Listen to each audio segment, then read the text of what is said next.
y'all, it's Kate at Kate's Garden Chicken and Cat Rambles.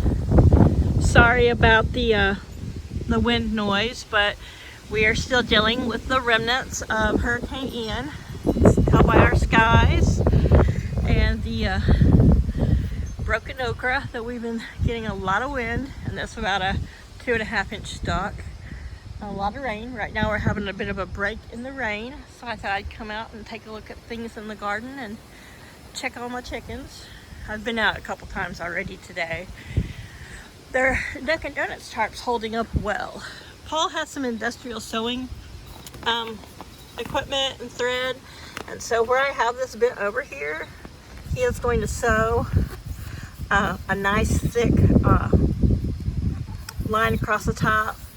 That way we don't have to buy grommets and we don't have to worry about ripping through with winds. I mean, this has been some pretty good winds, about the same that we would get with a nor'easter, but some of our nor'easters are going to be a lot stronger winds than we've gotten. But here are the girls, here are the birds, having some lunch, but hanging in the tarp around this corner of the coop from the door and just about 5 feet around.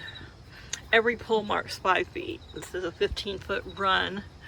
Has done what it was intended to do. It has kept their food dry, kept crap from blowing into their water, which I just changed, kept water from standing over there in their grit bowl, and pretty much kept all their supplies dry. And they've been hanging out underneath the coop.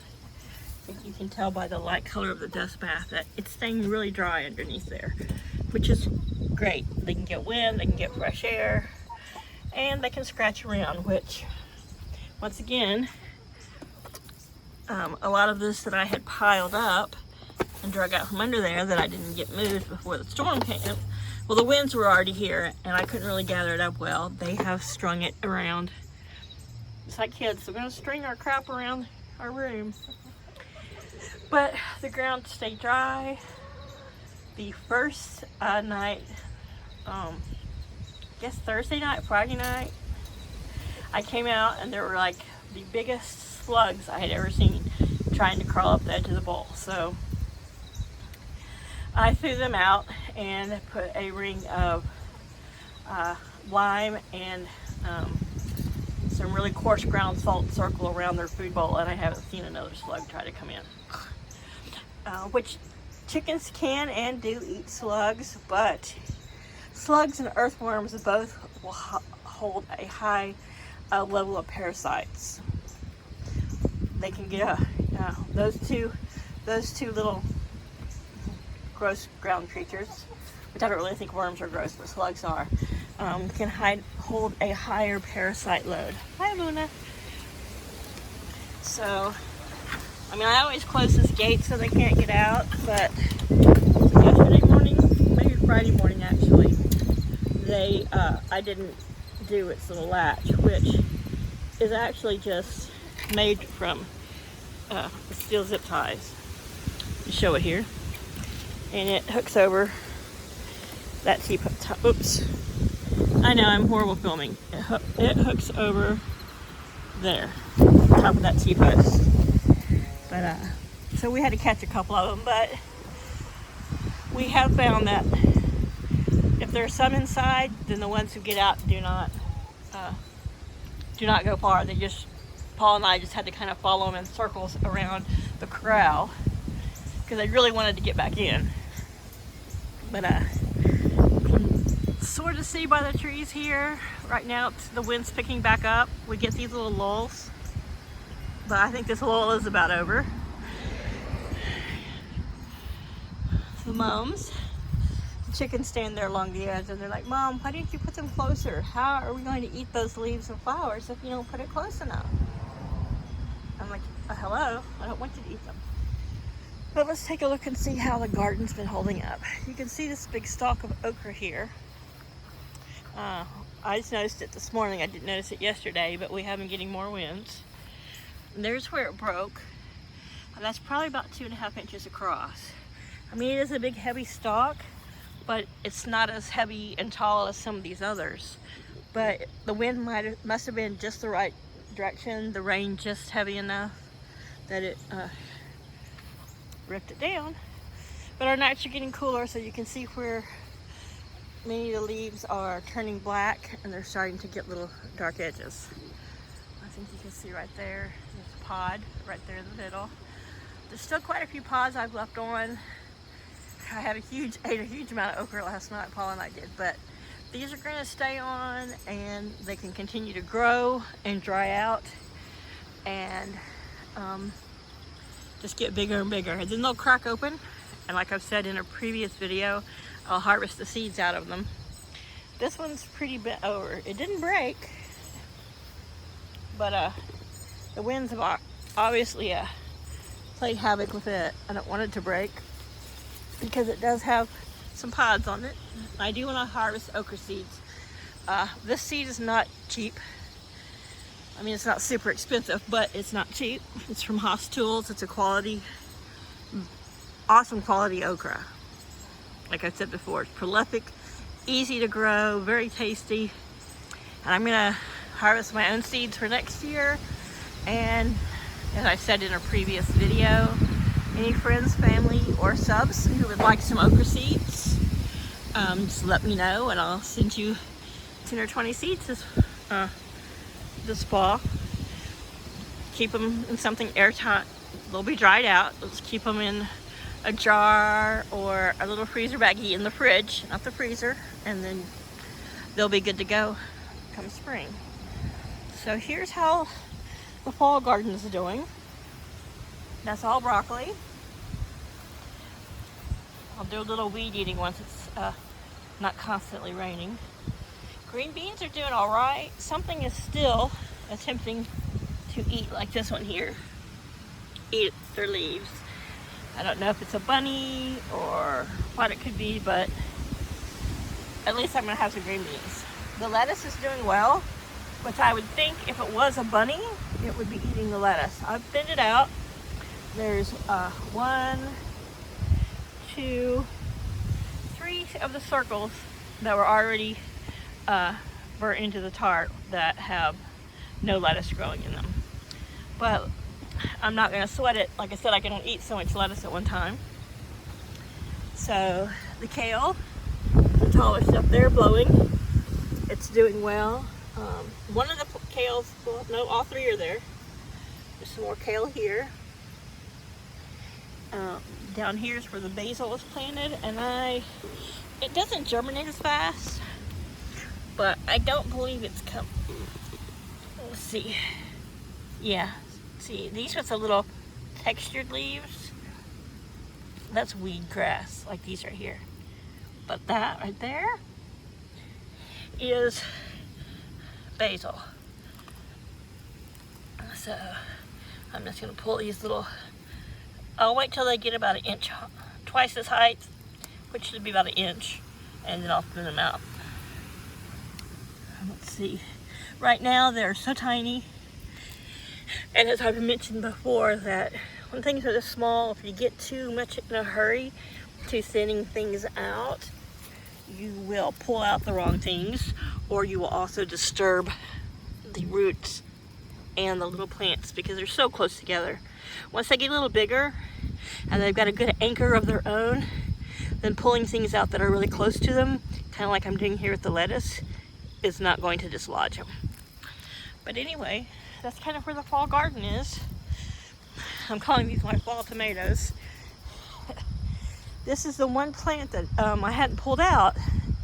It's really stuck in there with its roots, and it has a cheap cage around it. With the cheap cage, you're really tangled into the ground, and it's got the weed mat around it. So I knocked it over and stepped on it, hoping that would crush its stalk and it would dry out and I could pull it out easier. But as you can tell, look at it, it's got little blooms. I'm sure it's not going to produce any. I don't see us getting any more really tomato type heat and sun. We might. It is October, and October, I mean, we can use sometimes here in Delaware, we can be wearing shorts all the way up to Halloween, or, you know, hoodies with shorts, or sometimes it gets a little chilly, but I am glad that there's some good sized okra right there in the center of the screen. So I will be able to harvest some seed. And that stalk is a 10-foot tall one. Glad I don't have to wrestle with it now to pick every day. Here's one that's gotten huge. I saw it the other day. I almost picked it, but I left it. So they'll start getting really huge. And when the sun does come back out after the hurricane stuff goes away, they'll get hard, but that one's already really hard. They'll crack open and it'll be time to harvest the seeds. So here are the girls. The wind is really picking back up again. But it's not raining right now, so they'll come out. They don't seem to be minding when it's misty or very light rain. Like I said, it's getting down in the low 50s at night, low to mid 50s. But these are heavy-bodied birds, and they're big birds. So they are actually, the Wyandottes are a breed designed in Minnesota or Wisconsin. The Brahmas were developed up in New York. The Americana as well. I'm not quite sure. They're kind of from everywhere, but these are all big, heavy, fluffy birds. So they stay plenty warm. Paul was asking me earlier if I wanted to put some kind of heat in their coop this winter. And he's so worried about them being cold or uncomfortable. So I've had to really explain to him that these birds are designed to tolerate the cold really well. So unless we have several weeks that are going to be below zero, or a total blizzard type weather coming in, they are going to be fine. Their coop is just the right size to afford them. They have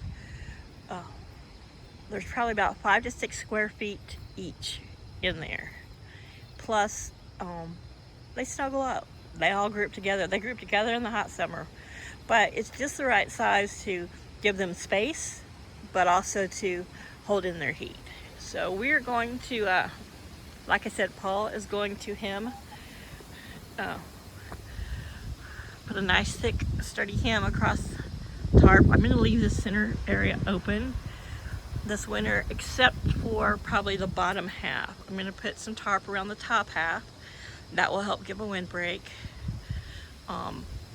Here above the actual coop, those bit gaps up there above that pole, and between the pole and the roof, will be closed off.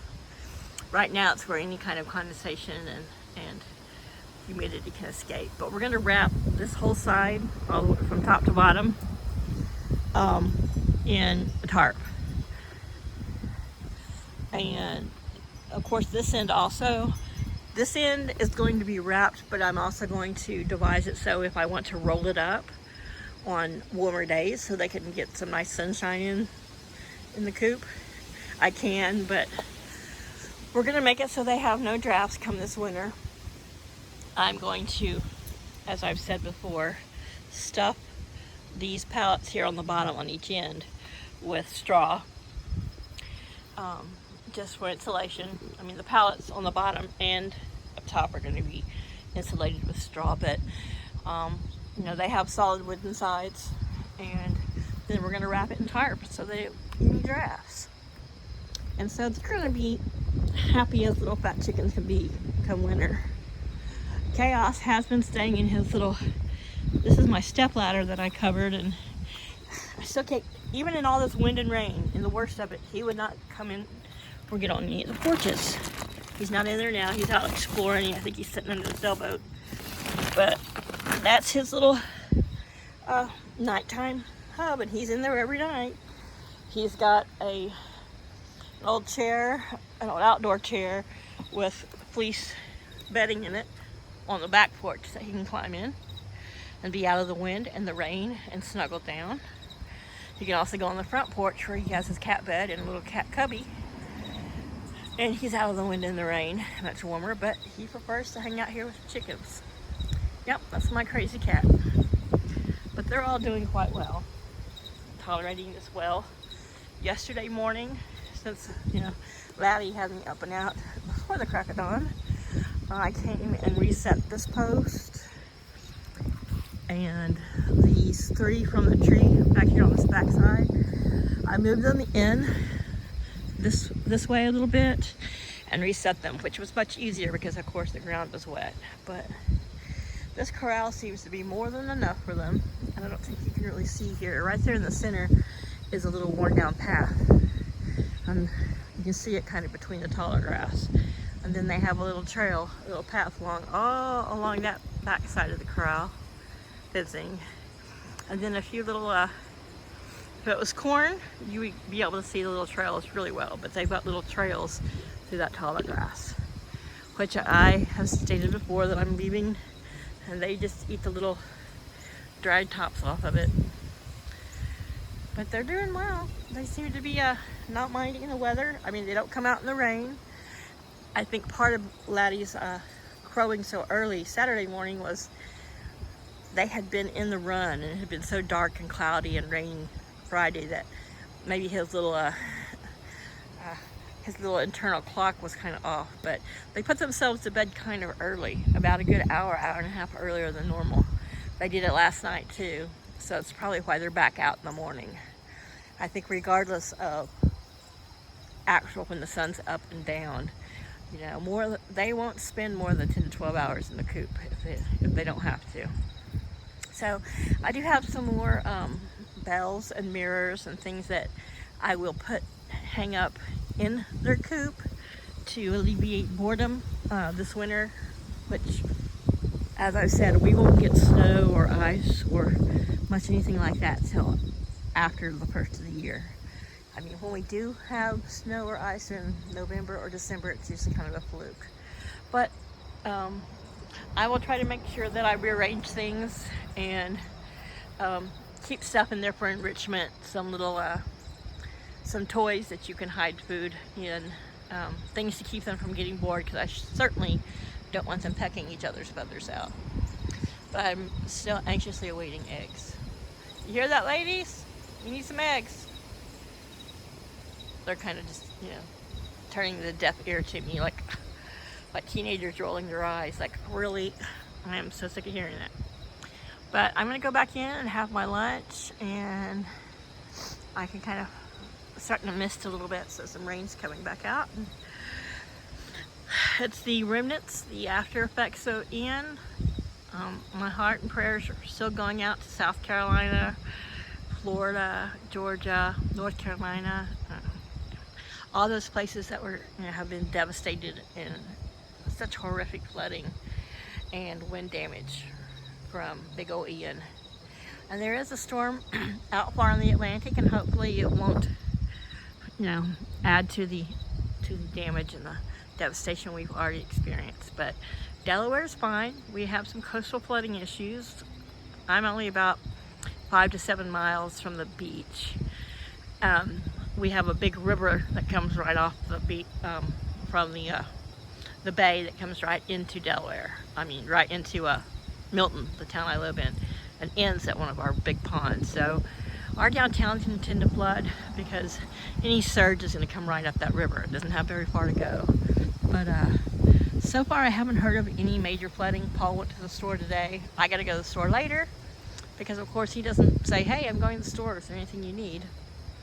He gets a whim and he goes. So anyhow, usually that's a good, you know, you have to cross over that river to get to the grocery store, at least from our house. And we are on one of the higher spots in Milton, about 10 feet above sea level. He didn't mention seeing any kind of detours or flooding. So we're doing okay here in the Mid-Atlantic, just getting a lot of wind and a lot of rain.